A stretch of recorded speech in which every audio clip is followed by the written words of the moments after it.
Hi everyone, welcome to this little video demonstration. I know that you can't see my face, but I don't have anybody to help me with the recording today, so I'm just showing you the screen because that's the most important part.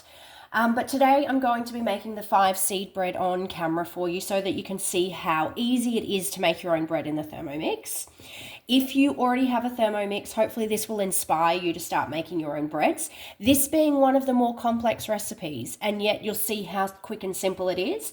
If you don't have a Thermomix, then this is a great opportunity for you to see how you can make everyday basics in a healthier way and in a less expensive way than you normally would if you were buying these things. So with this particular bread, it's such a beautiful bread because it features lots of extra seeds and fiber. If we go down to the actual recipe, you'll see that it's got sesame seeds, rolled oats, linseed, sunflower seeds, pumpkin seeds, and poppy seeds. So lots of delicious, beautiful, healthy, protein and mineral rich ingredients in it. And it will literally have it done in just a couple of minutes. So if you were going to buy a loaf of bread like this in the supermarket, it would probably cost you anywhere between $8 and $12. Whereas we're making this for just a couple of dollars today, which is awesome, okay? So let's get started. You'll see that I've already searched for the recipe. You saw that in the beginning, and now we're just going to start cooking, and I'll take you through the process. So the first thing we're going to start with is some water.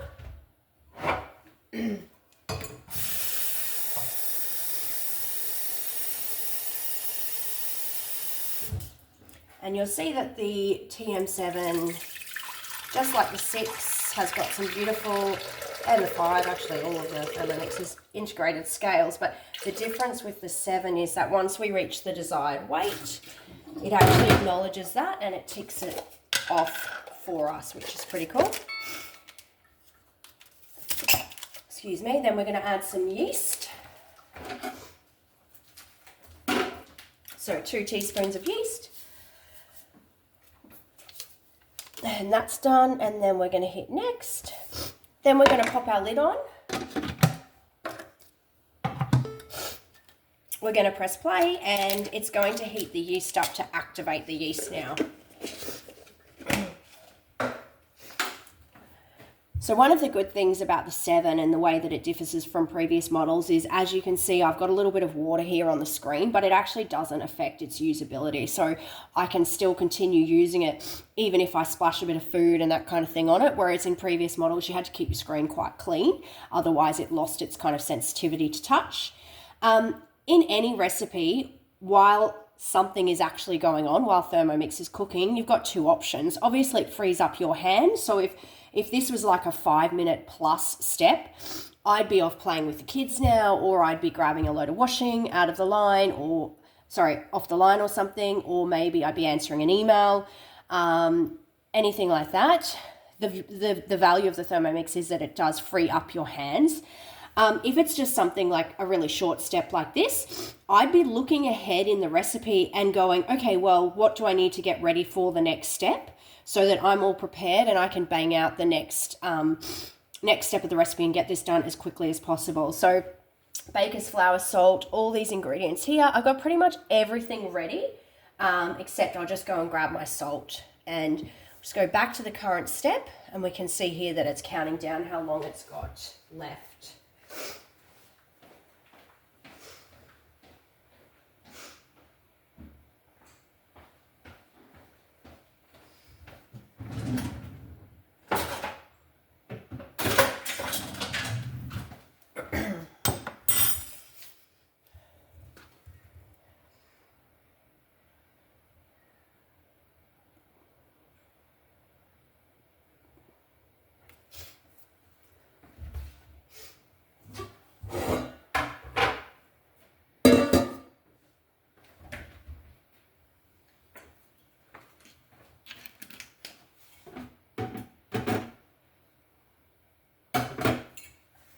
And I've greased my bowl as well.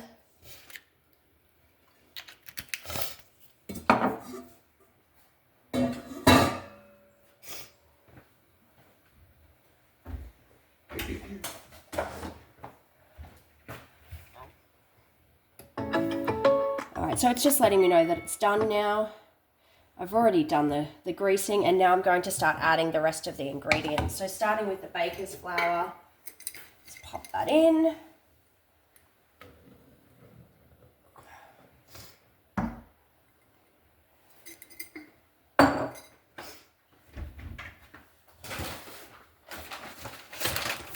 So with your, if you're doing lots of dough recipes, you want to be buying your baker's flour in bulk in a 5 kilogram bag, because it's way more cost effective. You'll pay about,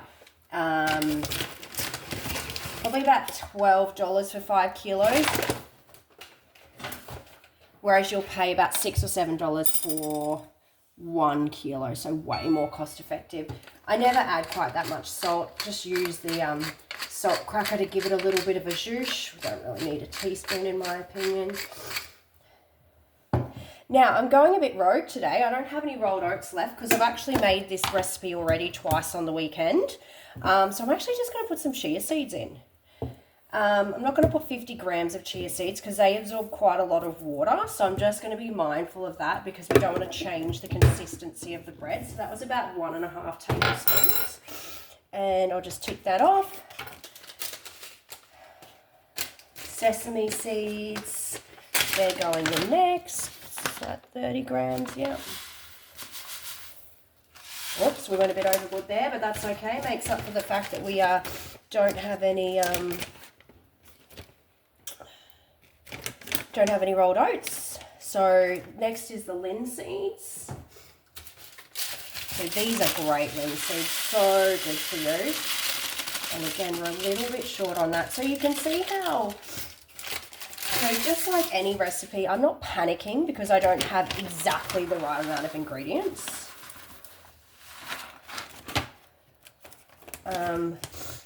You know, I'm ad-libbing a little bit here. And of course I'll post a picture of the, I don't have any poppy seeds either actually. So I'm ad-libbing a lot, as you can see. I'll post a picture of the finished bread. And then we've got some honey here.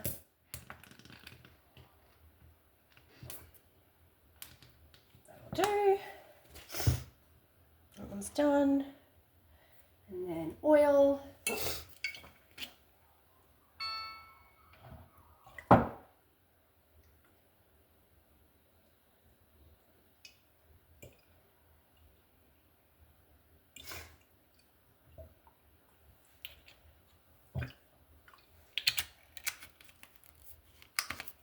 That's close enough.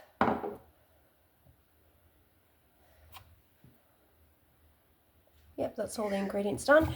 Then we'll pop the lid back on and we'll press play. So with the the TM7 model, the lid actually locks into place here via a magnet system, and then you can't actually remove that once it's locked in, okay? If I needed to remove it for some reason, I could just pause the process and then take the lid off if I forgot to add something, for example. So again, very much a hands-free process. 2 minutes in the Thermomix kneading is equivalent to 15 minutes of hand kneading. So it saves you a lot of energy and a lot of time in that process. And I think kneading is something that's a bit of a skill as well. So I don't think I'd be able to manage it in 15 minutes if I didn't have a Thermomix. Anyway,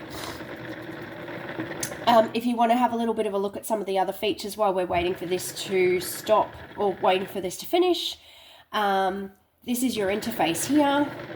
This is your manual modes here, so you can see all of the different things that you're actually able to do with the Thermomix: blending, boiling eggs, warming up food, functions as a rice cooker, slow cooker, fermentation mode as well, and various other things down here as well. And then if we have a look over here, you'll see all the sorts of things that I'll cook in my Thermomix. So everything from noodle dishes, cottage pies, macaroni cheese.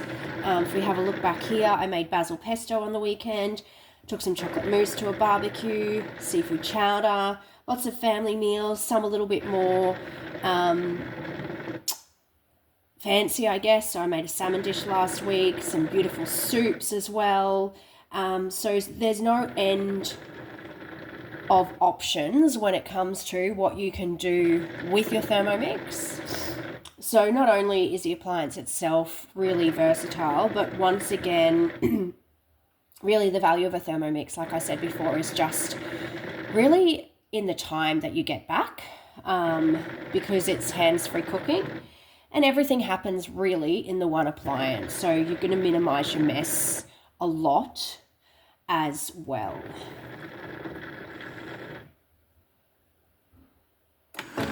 Alright, so that's ready. If we want to return to the recipe, we just drag that arrow down, returning to the cooking center, press next. It's just warning us here that the dough is quite wet and sticky. I'm not going to preheat the oven yet because I need to leave it to prove until it's doubled in size. So I'll do that now. I'm going to put it into my tin.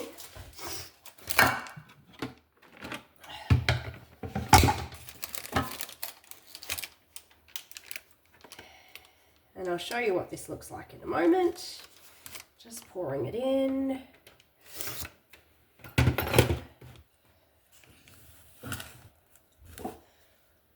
There we go.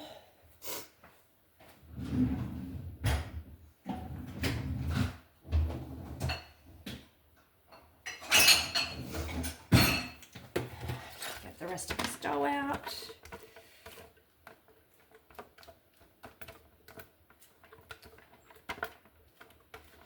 This is a much wetter dough than almost every other bread I've ever worked with. And some of the other breads that I make frequently in the Thermomix include a focaccia, basic focaccia, naan bread.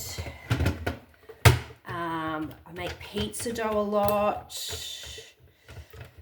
I've made bread rolls.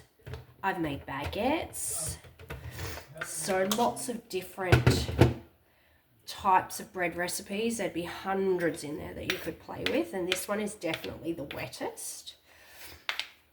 And that's because we've got so many seeds in there, in particular the linseeds and the chia seeds. Both of those are really high in fibre and they absorb a lot of liquid. So even though it seems really wet, this is a perfect dough once it's cooked. So that's all prepared now. Hopefully you can see that in the tin. And it just says that I need to leave it in a warm place, approximately 45 to 60 minutes. It'll be fine if I leave it a little bit longer than that. And it'll just grow a bit. I have used this tin before and it's actually fine for this recipe, even though it looks like it's going to, you know, pour out everywhere. But I definitely need a bigger bread tin moving forward. And then we'll be able to enjoy beautiful homemade sandwich bread for the next few days. One thing I was going to add about this as well, from a nutritional perspective, I mentioned that those linseeds in particular and chia seeds absorb a lot of water. They're great in the gut as well because they help with transit time, so they help you poop essentially. So yeah, beautiful gut-loving bread, which isn't something you usually hear about in the same sentence. So hopefully you enjoyed that. Gave you a little bit of a feel of one thing that you can do in your Thermomix. If you're viewing this on YouTube or Facebook, doesn't matter, reach out if you'd like a one-on-one in-person demonstration, and check out my other videos as well, so that you can see what sort of things you might be able to do with an appliance like this if you had one in your kitchen. Katie from Thermomixing with the Balanced Nutritionist and family. Thank you.